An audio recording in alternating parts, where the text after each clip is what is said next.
Doctor, empecemos con Perú. ¿Le parece bien? ¿Qué ha pasado exactamente en ese país?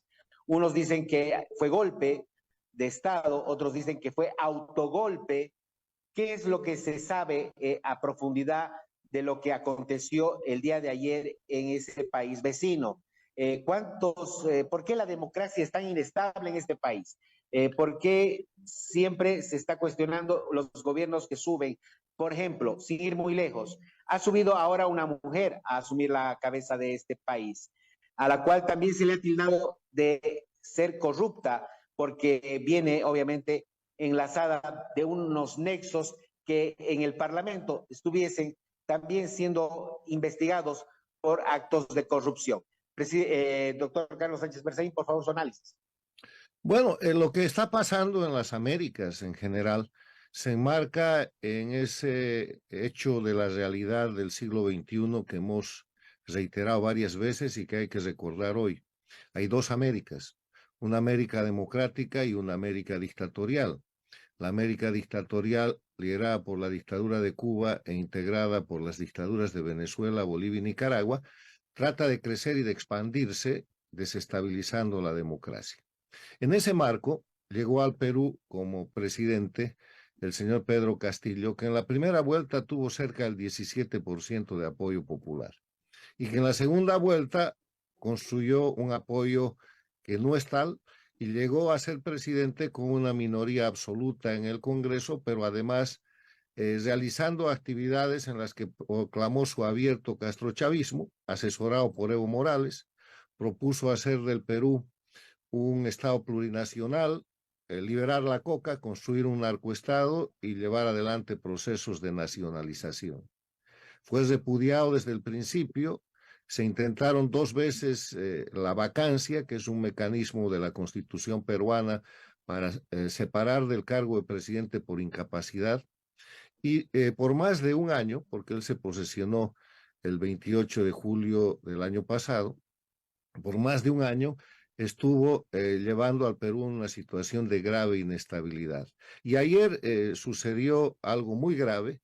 Estaba marcada la reunión del Congreso del Perú para considerar una tercera posibilidad de que Pedro Castillo sea separado de su cargo a las 3 de la tarde.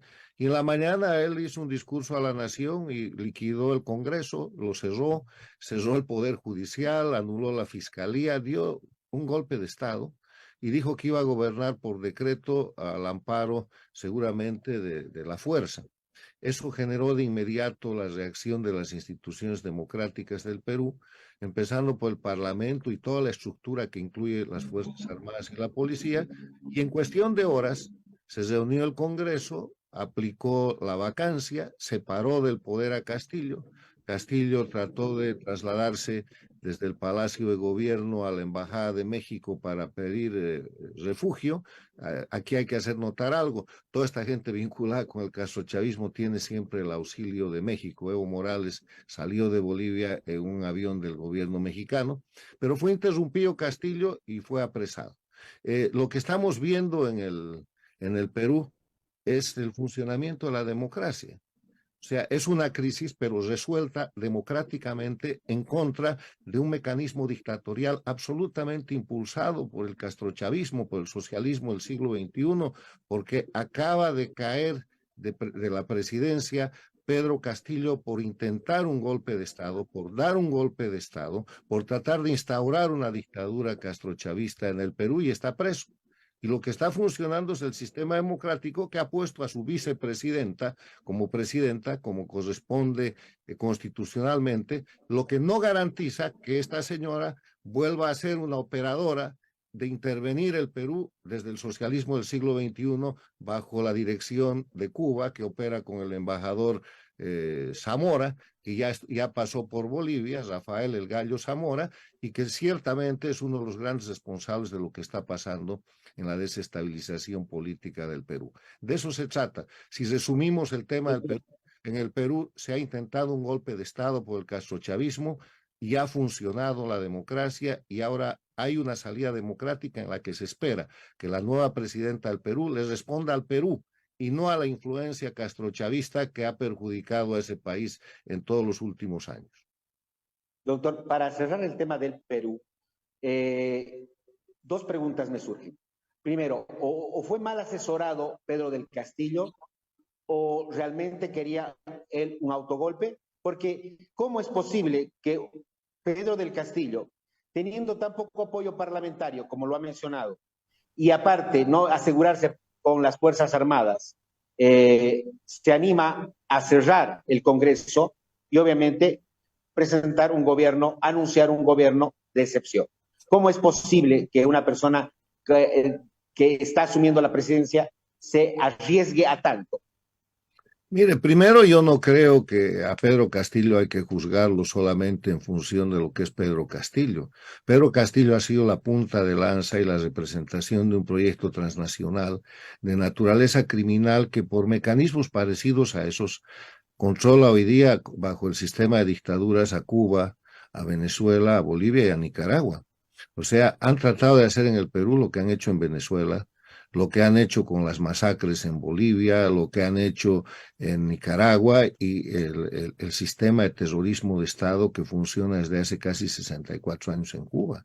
El proyecto que hemos visto fracasar ayer es un proyecto que va más allá de Castillo. Castillo, el operador, la punta de lanza, pero eso se llama socialismo del siglo XXI o castrochavismo, que no tiene ninguna delicadeza, ningún remilgo en cometer crímenes para tratar de tomar el poder total y perpetuarse en el poder. Algo les ha fallado, pero lo que les ha fallado es el vigor del pueblo peruano, que ama su libertad, que ha hecho funcionar sus instituciones, porque además Castillo ya venía acusado con 6 causas penales por corrupción, por grande corrupción, absolutamente probadas, porque la prueba consiste, y ahora se la va a ver, en el hecho de que sus propios cómplices, para no ir a la cárcel, sus exministros, sus exdirectores, el entorno de ese gobierno, han declarado y se han vuelto colaboradores eficaces de la justicia peruana para recibir indultos o para recibir perdones judiciales. O sea, Castillo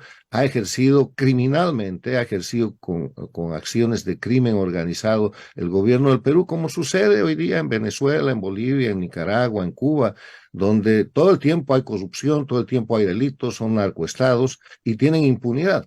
Lo que no va a tener Castillo es impunidad, porque a diferencia de las dictaduras, en el Perú hay democracia y el sistema democrático ha mostrado y está mostrando que funciona, más allá de las personas, y que sirve para rechazar este intento de convertir al Perú en una dictadura que ayer se ha visto muy claramente y que gracias al vigor institucional y al valor del pueblo peruano ha fracasado. Perfecto. Para pasar antes al tema de la Argentina, doctor, última consulta con respecto al Perú. ¿Cuánto cree que pueda durar este gobierno de Dina Boluarte? ¿Y quién es Dina Boluarte? Bueno, el tema es que en el Perú hay una nueva presidenta, la primera presidenta mujer, pero todavía no hay gobierno. Hay que ver cómo organiza su gobierno, cuál es el premier, porque el Perú tiene un sistema de premierato, un primer ministro, cuáles son los miembros del gabinete, si ese gabinete se integra con la misma gente del partido de Cerrón, al que pertenece Dina Duarte, que es el partido castrista en el Perú. Cerrón es el más alto representante de la dictadura cubana, entrenado en Cuba y un proliferador de los fundamentos castrochavistas. Si forma de esa manera el gabinete, durará muy poco porque tiene repudio general en el Perú. No hay que olvidarse del dato histórico. La primera vuelta han tenido menos del 17% y eso, en vez de crecer, ese apoyo ha disminuido con la pésima gestión que han realizado hasta ahora. O sea, Dina Duarte es la vicepresidenta de Pedro Castillo. Es harina del mismo costal. Y en ese sentido ya tiene una opción histórica, tiene una oportunidad histórica sobre la que ayer en su discurso de inauguración ha dado un atisbo optimista. Es que quiere un gobierno de unidad nacional, que quiere un gobierno de encuentro entre todos los peruanos para superar la crisis. Si es capaz de hacer un gobierno participativo, un gobierno de unidad nacional, un gobierno de transición al fortalecimiento democrático, porque nadie ha votado por ella para presidente, entonces es posible que cumpla el mandato que ella dice que quiere cumplir. Si no, vamos a ir de crisis en crisis y en el Perú vamos a ver lo que se ha visto hasta ahora. 6 presidentes en 6 años y todos los expresidentes en la cárcel. Perfecto. Pasemos ahora a la Argentina. Muy sintéticamente, doctor Carlos Sánchez Berzaín, sabemos perfectamente que el día martes Cristina Fernández de Kirchner fue sentenciada a 6 años de cárcel. Para muchos es poco. Sin embargo, hay algo muy importante. Ella ya no puede hacer política en este país. Por lo tanto, una importante ficha del socialismo del siglo XXI, como es Cristina Fernández de Kirchner, ¿qué se puede atribuir en este país a su futuro político respecto a la actual presidencia? ¿Es una presidencia estable? ¿Se pretende tal vez una inestabilidad de aquí para adelante al gobierno de Argentina? Bueno, de nuevo lo mismo. La Argentina es uno de los gobiernos paradictatoriales que responde al socialismo del siglo XXI. No hay que olvidar que Cristina Fernández de Kirchner, para tener impunidad, pone un candidato a la presidencia que es Alberto Fernández y ella se asegura la vicepresidencia. Y frente al planteamiento en el que deja a la Argentina el presidente Macri, que la lleva a votar entre un mal gobierno que era el de Macri o el crimen organizado que es el kirchnerismo, gana el kirchnerismo. Y lo que estamos viendo en la Argentina es que la Argentina tiene democracia. La Argentina tiene una crisis muy grande, tiene un gobierno entregado al castrochavismo, a Cuba, a Venezuela, que sostiene y es cómplice del régimen de Bolivia, pero que en la Argentina hay democracia porque hay fiscales idóneos, hay una parte del Poder Judicial que es democráticamente independiente y se ha producido un fallo que es histórico, que la condena a 6 años de cárcel y ahí lo importante no son los años, es la condena.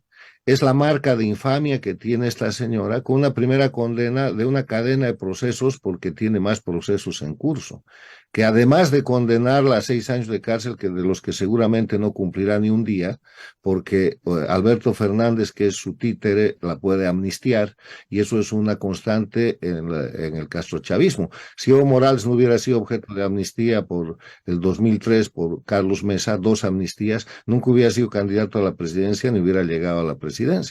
Después Evo Morales le da amnistía a Carlos Mesa, le da amnistía a Jorge Quiroga. Después de eso viene una cadena de amnistías que hay que recordar también cómo llega Hugo Chávez a la presidencia con una amnistía. O sea, es posible que Alberto Fernández, casi seguro, le dé una amnistía cuando se agoten las instancias de apelación y casación. Pero además de eso, ella va, por su edad, no va a servir en la cárcel, pero está señalada, le digo, como un reo condenado en el escenario de la infamia. La historia va a escribir sobre Cristina Kirchner como la líder de un grupo de ladrones y mafiosos que tomó el poder político en la Argentina y que fue objeto de sentencia. Y de eso se trata el socialismo del siglo XXI, porque sostenemos, y esto es una prueba, de que el socialismo del siglo XXI, castrochavismo, organizado por Chávez y Castro y liderado hoy día por la dictadura cubana, no es política, es crimen organizado. Y la democracia argentina, con sus jueces y sus fiscales valientes, que cumplen la ley, le dan la oportunidad a las Américas y al mundo de mirar que efectivamente es así y de probar que Cristina Kirchner es la jefa de un grupo de delincuencia organizada, que es la razón por la que ha sido condenada en la Argentina. Doctor Carlos Sánchez Berzaín, muchísimas gracias por ese análisis importantísimo para el socialismo del siglo XXI y la política latinoamericana. Muy amable. Encantado, gracias.